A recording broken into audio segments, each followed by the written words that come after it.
إن الحمد لله نحمده ونستعينه ونستغفره ونعوذ بالله من شرور أنفسنا ومن سيئات أعمالنا من يهدي الله فلا مضل له ومن يضلله فلا هادي له وأشهد أن لا إله إلا الله وأشهد أن محمدا عبده ورسوله يا أيها الذين آمنوا اتقوا الله حق تقاته ولا تموتن إلا وأنتم مسلمون يا أيها الناس اتقوا ربكم الذي خلقكم من نفس واحدة وخلق منها زوجها وبث منهما رجالا كثيرا ونساء واتقوا الله الذي تساءلون به والأرحام إن الله كان عليكم رقيبا يا أيها الذين آمنوا اتقوا الله وقولوا قولا سديدا يصلح لكم أعمالكم ويغفر لكم ذنوبكم ومن يطع الله ورسوله فقد فاز فوزا عظيما فإن خير الحديث كتاب الله وخير الهدي هدي محمد صلى الله عليه وسلم وشر الأمور محدثاتها وكل محدثة بدعة وكل بدعة ضلالة وكل ضلالة في النار وقال الله تعالى في موضع آخر أعوذ بالله من الشيطان الرجيم بسم الله الرحمن الرحيم يريدون أن يطفئوا نور الله بأفواههم ويأبى الله إلا أن يتم نوره ولو كره الكافرون وقال النبي صلى الله عليه وسلم للدنيا أهون عند الله من ذلك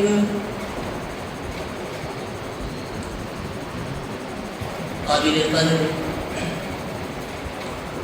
اساتذہ کرام اور دور دراز سے آئے ہوئے میرے عزیز ساتھیوں اور دیگر حاضرین جمعہ،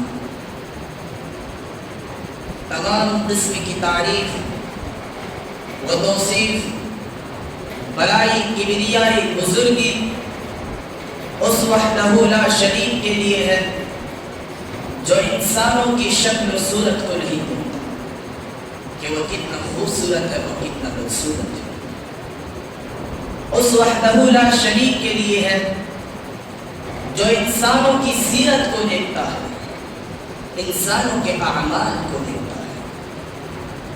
اس وحدہ لا شریک کے لیے ہے جس نے ہمیں اور آپ کو اس دنیا کے اندر پیدا فرمایا اور پیدا فرمانے کے بعد یوں ہی درند چرند پرندی کی طرح بھٹکتے ہوئے نہیں چھوڑا، بلکہ ہماری رشد و ہدایت کی خاطر، ہماری رہنمائی کی خاطر بے شمار انبیاء کرام علیہ الصلاۃ والسلام کو اس دنیا کے اندر مبعوث فرمایا۔ ان تمام پیغمبروں پر درود و سلام نازل ہو، بالخصوص ہمارے اور آپ کے آخری نبی تاجدار مدینہ محمد مصطفیٰ صلی اللہ علیہ وسلم پر اللہم صل علی محمد وعلى آل محمد كما صليت على إبراهيم وعلى آل إبراهيم إنك حميد مجيد اللهم بارك على محمد وعلى آل محمد كما باركت على إبراهيم وعلى آل إبراهيم إنك حميد مجيد۔ میرے عزیز ساتھیوں، ابھی میں نے خطبہ مسنونہ کے بعد سورہ توبہ کی ایک آیت تلاوت کی اور سنن ابی داؤد کی ایک حدیث بھی پڑھی۔ اس مناسبت سے آج کا خطبہ میں میرا خطبہ عنوان ہے کہ ہماری تاریخ کو مٹانا آسان نہیں۔ میرے بھائیوں، آپ دیکھیں اس وقت عالم اسلام تاریخ کے نازک ترین دور سے گزر رہا ہے۔ مشرق سے مغرب تک کی ساری دنیا اسلام اور مسلمانوں کو نقصان پہنچانے کے در پہ ہیں۔ دشمنان اسلام یہ گمان کرتے ہیں کہ مسلمانوں کی تاریخ کو مٹا کر رکھ دیں گے۔ دشمنان اسلام مسلمانوں کے پیچھے پڑ گئے ہیں، مسلمانوں کے شیرازے کو منتشر کرنے اور ان کا نام و نشان مٹانے کے لیے ہر طرح کی کوششیں ہو رہی ہیں۔ وطن عزیز ہندوستان میں بھی مسلمان فاشد تنظیموں کے گنڈوں کے ہاتھوں مظالم کا شکار ہو رہے ہیں۔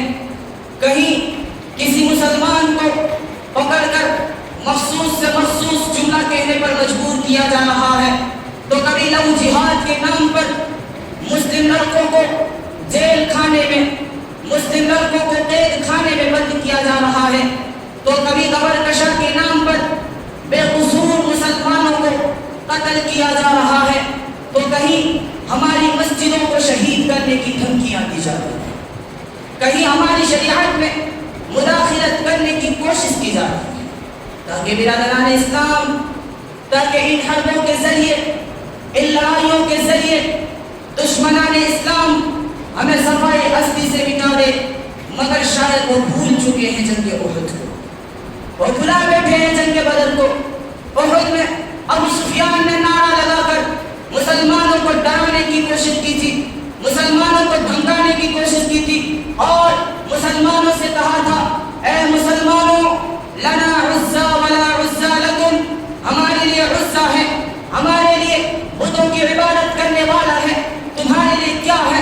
ہمارے لیے بتوں کی عبادت گاہیں ہیں، تمہارے لیے کیا ہے؟ تو اللہ کے پیارے نبی نے فرمایا، اے میرے صحابہ تم بھی کہو، اللہ مولانا ولا مولا لکم، اللہ ہمارے مولا، کارساز، بجلی بنانے والا، حالات کو سنوارنے والا اور حالات کو درست کرنے والا ہے، اور تمہارا کون بجلی بنانے والا ہے؟ میرے عزیز ساتھیوں، جنگ بدر میں مسلمانوں کی تعداد 313، کفار و مشرکین کی تعداد 1000۔ اس کے باوجود مسلمانوں کے پاس، کسی کے پاس تلوار ہے تو نیزے نہیں، کسی کے پاس نیزے ہیں تو گھوڑے نہیں، کسی کے پاس گھوڑے ہیں تو اونٹ نہیں۔ کفار و مشرکین نے مسلمانوں کی تعداد کو دیکھ کر کہا، اے مسلمانوں، ہماری تعداد کے سامنے تمہاری حیثیت کیا ہے؟ ہماری تعداد کے سامنے تمہاری حقیقت کیا ہے؟ میرے عزیز ساتھیوں، میں کہنا چاہتا ہوں، ہمیں ان حالات سے افسردہ ہونے کی ضرورت نہیں، کیونکہ انبیاء کرام علیہ السلام سے لے کر آپ آ جائیں ان کے حوالین تک، مٹانے والا سارا زمانہ نظر آئے گا، لیکن آج تک کوئی ایسا آدمی آیا ہی نہیں جو مسلمانوں کو مٹا دے۔ میرے عزیز ساتھیوں، ابراہیم علیہ السلام آئے، اللہ کی وحدانیت کا اعلان کیا، بتوں کو توڑا، بڑے بت کے کندھے پر کلہاڑی کو لٹکا دیا۔ ابراہیم علیہ السلام سے پوچھا گیا، اے ابراہیم، کس نے ہمارے معبودوں کے ساتھ یہ کیا؟ کس نے ہمارے معبودوں کو توڑا؟ ابراہیم علیہ السلام نے کہا، تم کہتے ہو یہ بولنے کی طاقت رکھتا ہے، تم کہتے ہو یہ چلنے کی طاقت رکھتا ہے، تم کہتے ہو یہ مدد کرنے کی طاقت رکھتا ہے، اگر اس کو کس نے توڑا پوچھ لو انہی سے۔ ابراہیم علیہ السلام کو مٹانے والوں نے ابراہیم علیہ السلام کو آگ میں ڈال دیا، مگر رب العالمین نے فرمایا، یا نار کونی بردا وسلاما علی ابراہیم کے تحت آگ ٹھنڈی ہو گئی۔ موسیٰ علیہ السلام آئے، فرعون کی فرعونیت آ گئی، اللہ رب العالمین نے اس کے اور لشکر کو سمندر میں غرق کر کے اہل جہاں کے لیے عبرت کا نشان بنا دیا۔ میرے ساتھیوں، پیارے حبیب جناب محمد رسول اللہ صلی اللہ علیہ وسلم آئے، اللہ کی وحدانیت کی دعوت دی، لوگوں کو بتوں کی عبادت سے نکال کر، لوگوں کو